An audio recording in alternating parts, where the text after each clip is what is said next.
ஓம் காளி ஓம் நமச்சிவாய. மேளம் என்ற சித்திரை மாத தமிழ் புத்தாண்டு வாழ்த்துக்கள். கீழறிகின்ற பிளவ வருட ஆரம்பமாகிவிட்டது. மேளம் என்ற சித்திரை தமிழ் புத்தாண்டு வாழ்த்துக்கள். ஓம் காளி ஓம் நமச்சிவாய.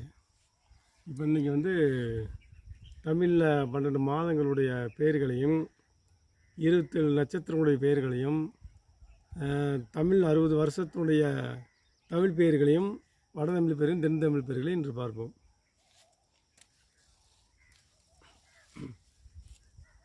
ஏற்கனவே இந்த தமிழ் மாதத்தை பற்றி நாம் பார்த்திருந்தோம்.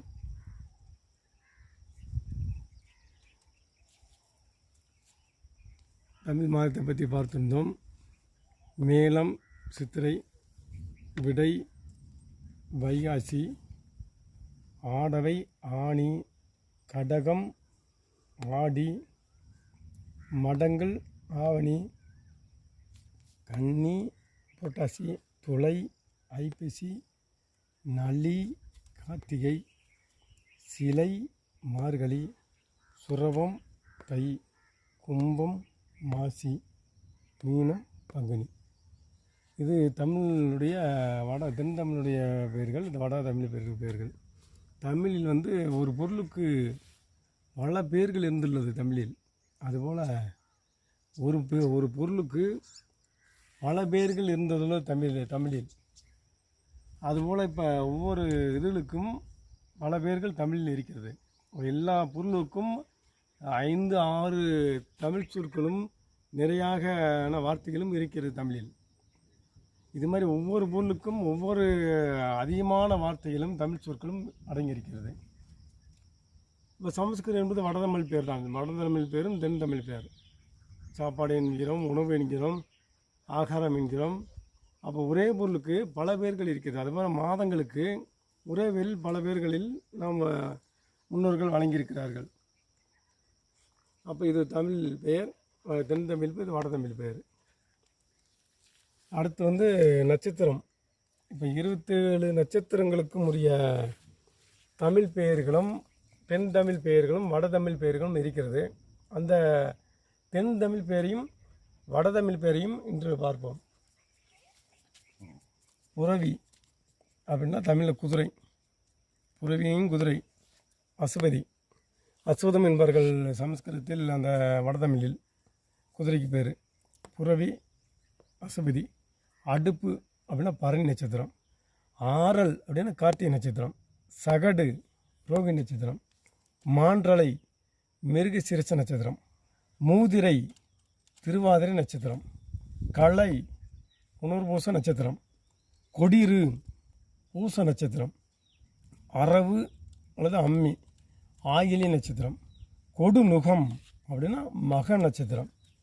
கணை அப்படின்னா பூர நட்சத்திரம். உத்தரம் அப்படின்னா உத்தர நட்சத்திரம். கை அப்படி என்று தமிழில் கை என்ற நட்சத்திரம்னா அதுக்கு வடதமிழில் அஸ்தம் என்ற நட்சத்திரம் பேர். அணுவை அப்படி என்றால் சித்திரை. விளக்கு அப்படின்னா சுவாதி. முரம் அப்படின்ற தமிழ் நட்சத்திரம். முரம் என்றால் இது வடதமிழ் செயலில் விசாக நட்சத்திரம். பனை அப்படின்னா அனுச நட்சத்திரம். துலாங்கொல்லி அப்படி என்றால் கேட்டை நட்சத்திரம். குருகு அப்படின்னா மூல நட்சத்திரம். முற்குளம் அப்படின்னா பூராட நட்சத்திரம். கடைக்குளம் அப்படி என்றால் உத்தராட நட்சத்திரம். முக்கோள் அப்படி என்றால் திருவோண நட்சத்திரத்தை குறிக்கும். காக்கை தமிழில் தென் தமிழில் காக்கை என்றால் அவிட்ட நட்சத்திரம் வடதமிழில். செக்கு தென் தமிழில் செக்கு என்றால் அது என்ன நட்சத்திரம் என்றால் சதயம். நாளி அப்படின்னா புரட்டாதி நட்சத்திரம். முரசு அப்படின்னா உத்திராட நட்சத்திரம். தோணி அப்படின்னா ரேவதி நட்சத்திரம். இந்த நட்சத்திரனுடைய பெயர்கள் எல்லாமே உருவங்கள். அந்த பால்வெளி மண்டலத்திலையும் அண்ட வெளியிலையும் என்னென்ன உருவங்கள் எப்படி இருக்கின்றதோ அந்த உருவத்தை வைத்து நம்முடைய சித்தர்கள் பேர் வைத்தார்கள். நம்முடைய தமிழில் உருவத்தை வைத்து பெயர்களும் வைத்தார்கள். சில சப்தத்தை வைத்து பெயர்களை, சில பறவைகளுக்கும் விலங்குகளுக்கும் சப்தத்தை வைத்தும் பெயர்களை பிரித்தார்கள். இப்பொழுது மாடு என்று வைத்துள்ளார்கள். மாடுடைய கத்து மா என்று கத்தும். மா என்ற முதல் எழுத்தாலே மாடு என்று அழைக்கப்படுகிறது. இப்போ ஆடுக்கு வந்து மேளம் என்றதும் ஆடை குறிக்கும். மேளம் என்ற இதுவும் தமிழ் சொல். அப்போ ஆடு மே என்று கத்தும்.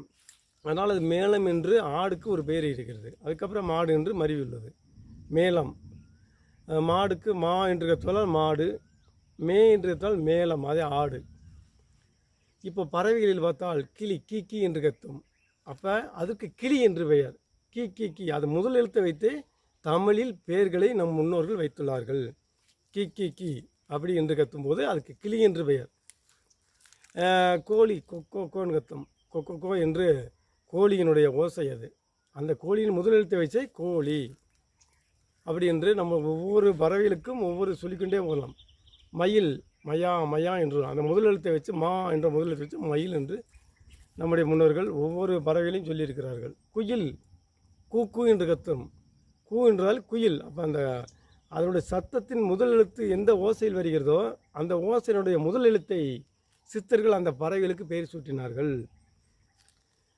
கிளி, இது மாதிரி குயில், இது மாதிரி எல்லா விதத்துக்கும் நம்ம சொல்லிக்கொண்டே போகலாம். அதனுடைய ஓசையையும் அதனுடைய வடிவத்தையும் வைத்து அவர்களுக்கு நம் முன்னோர்கள் பெயர் சுற்றுகிறார்கள். அந்த வகையில் இந்த 27 நட்சத்திரத்தையும் இந்த ராசிகளையும் அதனுடைய உருவத்தை வைத்து 12 ராசிகளையும் 20 நட்சத்திரங்கள் அதனுடைய உருவங்களை வைத்து நம்முடைய முன்னோர்கள் பெயர் சூட்டினார்கள். செக்கு என்றால் செக்கு போல இருக்கும் சதயம். நாளி மூன்று இருக்கும் அந்த நட்சத்திரம் மண்டலம். அதை புரட்டாதி என்பார்கள் வடதமிழில். முரசு மூன்று இருக்கக்கூடியது உத்திரட்டாதி.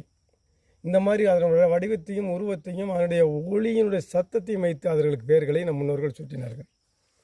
அந்த வகையில் நாம் தெரிந்து கொள்ள வேண்டியது இந்த நம்முடைய பெயர்களை, இந்த 27 நட்சத்திரத்துடைய ஆதி பெயர்களையும் மாதங்களின் பெயர்களையும் நம்முடைய ஆதி தமிழில் நாம் கண்டு கொண்டுள்ளோம். இதை முறையாக நாம் தெரிந்து கொள்ள வேண்டும்.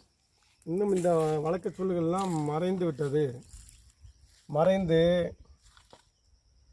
பிரிவினைவாதிக சக்தியினாலேயே சில சதியினாலேயே நம்முடைய எல்லாமே மறைந்து விட்டது. மேளம் ஒன்றுதே, சித்திரை ஒன்றுதே, ரெண்டு ஒன்றுதே. இது மாதம் இவ்வளவோ, அது இந்த மாதம் தான், ரெண்டும் ஒன்று. பேர் தான் வேறாக இருக்கிறது வழிய இது இரண்டும் ஒரே வண்டியில் பூட்டப்பட்ட 2 மாடுகள். ஒரே வண்டியில் பூட்டப்பட்ட 2 மாடுகளை தவிர வண்டி ஒன்று தான், ஆனால் மாடுகள் 2.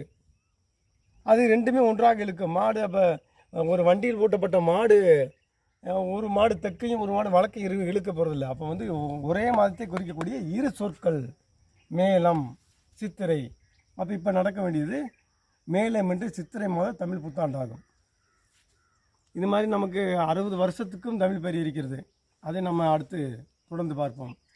இது மாதிரி ஒவ்வொரு சொற்களையும் நமக்கு மறைக்கப்பட்டு நமக்கு அந்நியத்தினுடைய ஆங்கிலமும் வேறு சதினால் திணிக்கப்பட்டு நம்முடைய மூல மரபு அளிக்கப்பட்டது. அது நாத்திக இந்த சக்தினாலேயும் அந்த நாத்திகத்தினுடைய கொள்கையினாலேயும் பக்தர் என்ற உளுத்து போன கொள்கையினாலேயே இவைகளெல்லாம் அளிக்கப்பட்டது. அதை மீண்டும் தலைத்து நம்முடைய முன்னோர்கள் வழிவகுத்த வானசாஸ்திர முறையையும் நம் முன்னோர்கள் வழிபட்ட அந்த தமிழில் ஒலித்த அந்த ஒலிகளையும் நாம் முறையாக பயன்படுத்தி ஒவ்வொன்றையும் கண்டுகொள்வோம். இனி அடுத்து நம்ம 60 வருடங்களுக்குரிய தென் தமிழ் பேரையும் வட தமிழ் பேரையும் நம்ம பார்ப்போம். ஓம் காளி, ஓம் நமச்சிவாய்.